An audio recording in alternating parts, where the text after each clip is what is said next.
The youth of Africa and the Caribbean, the black nation, are rising up all over the world to accept responsibility.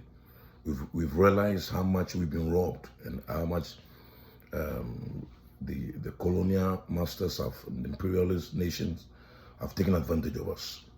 It is time for one of the things that is going to make our rising very effective as the youth is to raise leaders, men of God, pastors, leaders, churches. This is not the time to go back to religious messages. This is not the time to go back to sermons and teachings that turns potential world leaders, potential national asset and game changers into pew warmers. We can't do that. We can't afford it. We can't afford that anymore. The time has come to raise giant from the pews. Giant people, believers full of the Holy Spirit, who are breadwinners of nations, who are policymakers, who are soul winners, who are anointed men or women of God, who represent the interest of God in the corridors of power. It's time for the African nations. It's time for the Caribbean nations.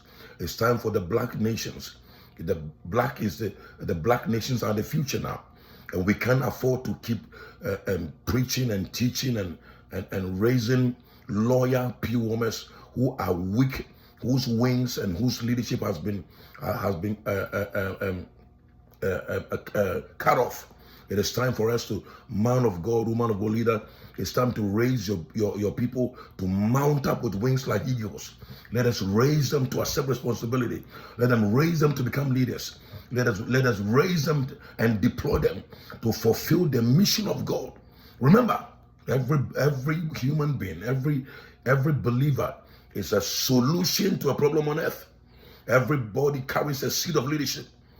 A great church is a church of leaders. A great church is passionate about deploying leaders than seeding capacity. If you don't deploy leaders, you don't have legacy as a leader. If we don't raise and deploy leaders, we are wasting human lives. We are wasting human potential. And many a times, if we don't raise leaders, God will remove us, because God is more concerned about what He has called them to do than what our ego wants.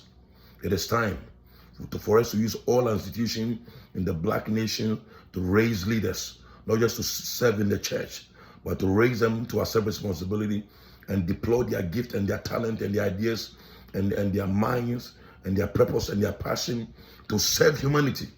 We are not living until we are living to serve humanity. We are not alive. Many of us are breathing, but we are not alive. We are only alive when our lives benefit others. God bless you. Remember that it's time for the black race. It is time for the African continent. It is time for the Caribbean nations. It is time for us to use every platform to raise leaders, not just leaders to serve in church, but leaders to serve in the world. Leaders who are national and global asset, selfless, visionary, capacity built, innovative, hardworking, diligent leaders. Leadership is a result of a burden. God bless you.